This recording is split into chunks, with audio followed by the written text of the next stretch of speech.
दोस्तों इस वीडियो को कंप्लीट देखिएगा अगर आपके पास भी एसबीआई का खाता है, क्योंकि ये वीडियो काफ़ी ज़्यादा इम्पोर्टेंट होने वाला है एसबीआई होल्डर के लिए। दोस्तों इस वीडियो में हम लोग सीखेंगे, जानेंगे और मैं आपको यहाँ पे पूरा बारीकी से एक्सप्लेन करने वाला हूँ कि एसबीआई का अभी तक कितने चार्जेस अप्लीकेबल है और कौन कौन से चार्जेस आपको मैंडेटरी पे करना होगा जो कि आपके अकाउंट से ऑटोमेटिक डेबिट हो जाता है। इतने कौन कौन से चार्जेस है आपको जरूर पता होना चाहिए।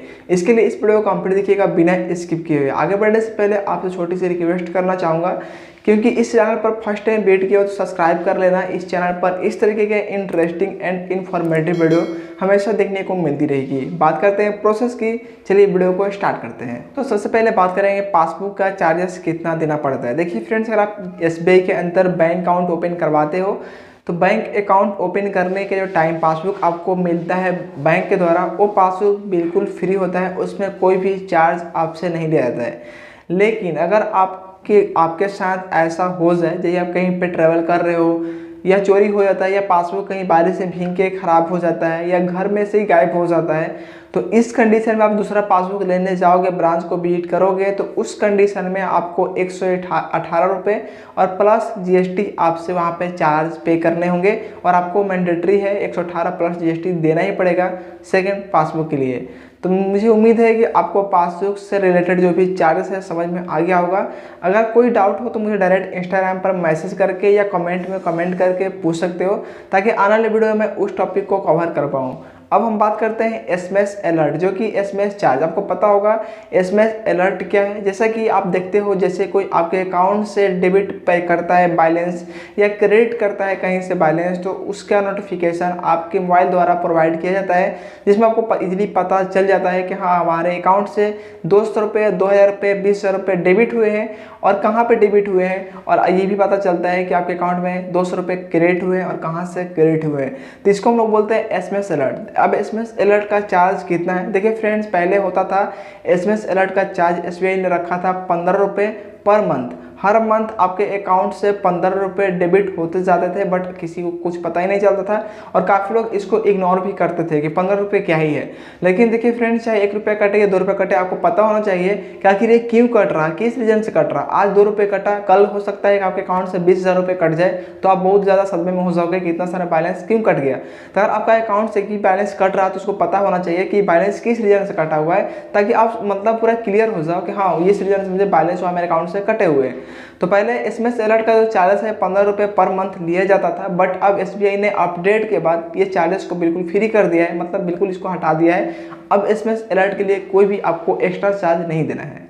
दोस्तों अब बात करेंगे डेबिट कार्ड को लेकर कि डेबिट कार्ड के लिए कितना चार्जेस हमको देना पड़ेगा अप्लाई के टाइम। देखिए, अगर आप फर्स्ट टाइम जो अकाउंट ओपन करते हो और उस कंडीशन में आपका बाई पोस्ट आपके घर पर डेबिट कार्ड को बैंक द्वारा डिस्पैच कर दिया जाता है, तो उस डेबिट कार्ड के लिए कोई भी चार्ज बैंक आपसे नहीं लेती है, वो डेबिट कार्ड बिल्कुल फ्री होता है। लेकिन अब हम बात करते हैं जिन लोगों का डेबिट कार्ड एक्सपायर हो गया है या कुछ ही दिनों में एक्सपायर होने वाला है, तो उस कंडीशन में हमें कितना चार्ज वहाँ पे देना होगा।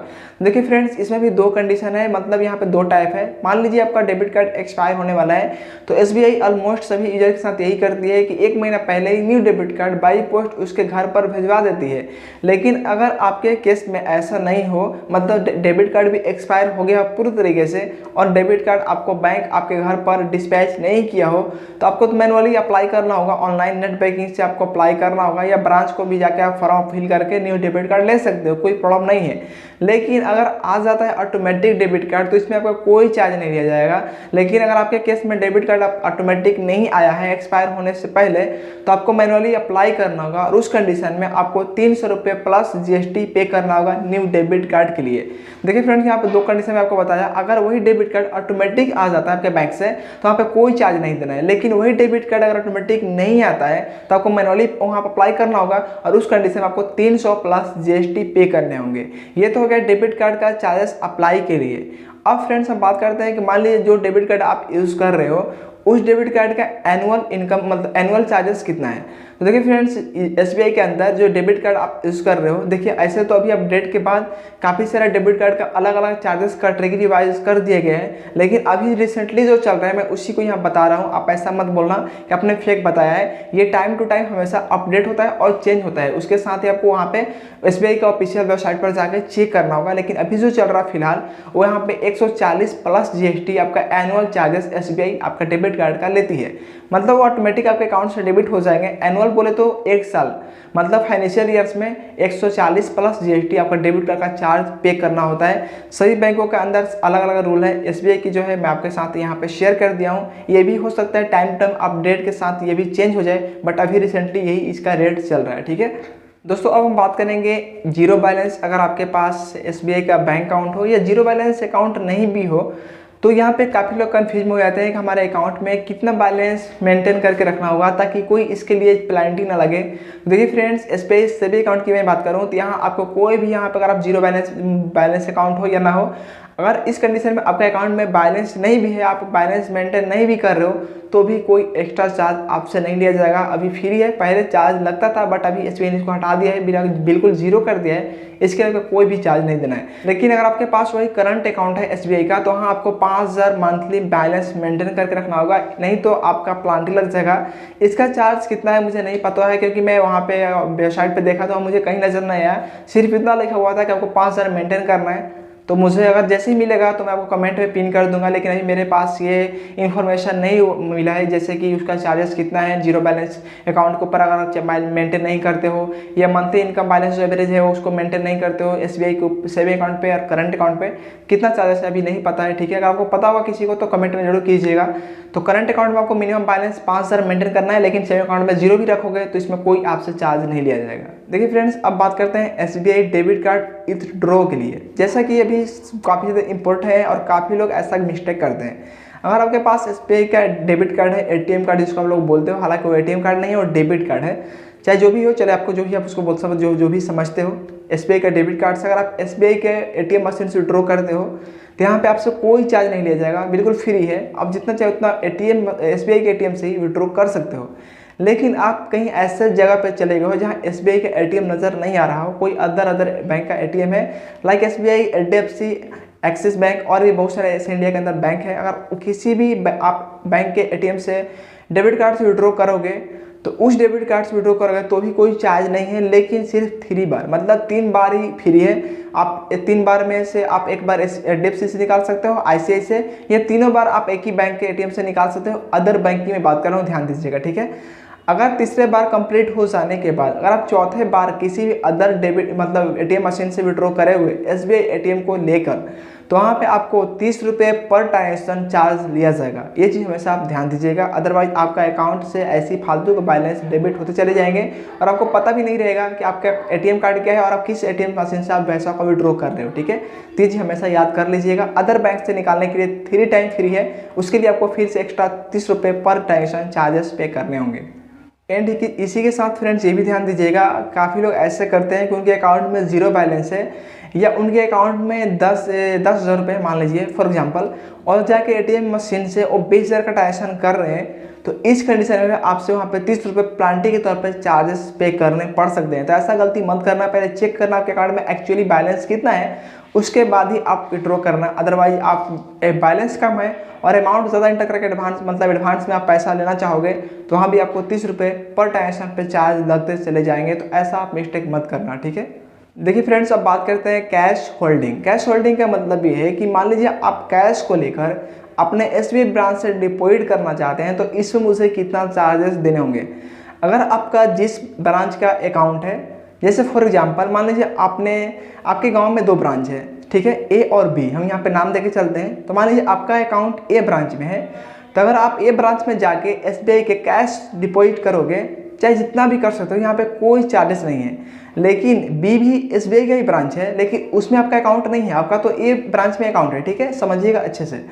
तो अगर आप बी वाले ब्रांच में जाके आप कैश डिपॉजिट करोगे, तो ऐसा नहीं है कि डिपॉजिट वो लोग नहीं करेंगे, वो लोग भी कर देंगे, लेकिन बस 3 बार ही वो लोग फ्री में करेंगे। चौथे बार के लिए आप वहाँ पे जाओगे डिपॉजिट करने के लिए बी ब्रांच के अंदर, तो आपको पर ट्रांजेक्शन पर मतलब पर डिपॉजिट पर वहाँ पे दिखा जाएगा कितना आपका अमाउंट है, उसके हिसाब से 50 रुपये प्लस जीएसटी आपको एक्स्ट्रा लोग चार्ज करेंगे और आपको कंपल्सरी उसको देना होगा। ठीक है, तो याद रखिएगा कि कोशिश कीजिएगा कि मैं जहाँ से अकाउंट ओपन किया हूँ उसी ब्रांच में जाकर कैश को डिपॉजिट करूँ, उसको हम लोग बोलते हैं कैश होल्डिंग। ठीक है, तो समझ में आ गया होगा।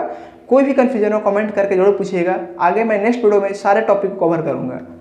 दोस्तों एक है CDM cash deposit machine. Almost सभी लोग देखा होगा कि आप मशीन से भी हम कैश को डिपॉजिट ही कर सकते हैं। ये किसी भी मतलब ऐसा नहीं है कि सिर्फ अपने अकाउंट में डिपॉजिट कर पाओगे।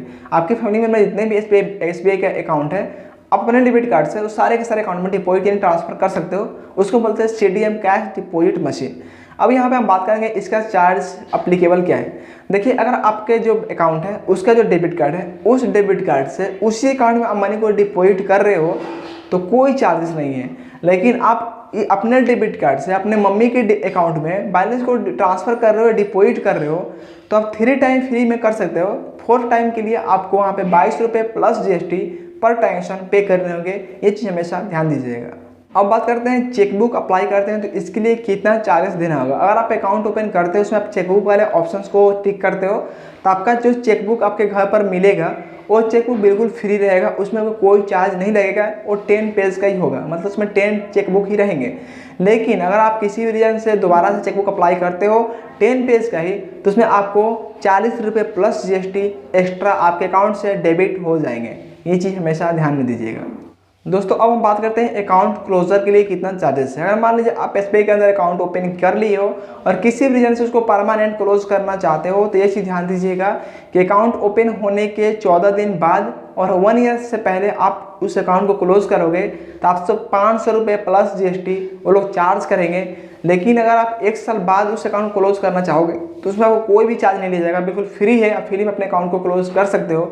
तो फ्रेंड्स, आई होप कि आपको समझ में आ गया होगा। मैं जितने भी चार्जेस आपके सामने शेयर किया हूँ, ऐसे बहुत सारे चार्जेस हैं फ्रेंड्स, लेकिन सिर्फ मैं वही चार्जेस शेयर किया हूँ जो कि मैंडेटरी है और जो आपको पता भी होना चाहिए, जो कि ज़्यादा पॉपुलर है। ठीक है, तो अब हम इस वीडियो को यहीं पे एंड करेंगे। अगर आपने अभी तक इस चैनल को सब्सक्राइब नहीं किया, प्लीज़ कर लेना, क्योंकि इस तरीके का वीडियो बनाने के लिए बहुत ज़्यादा मोटिवेशन मिलता है।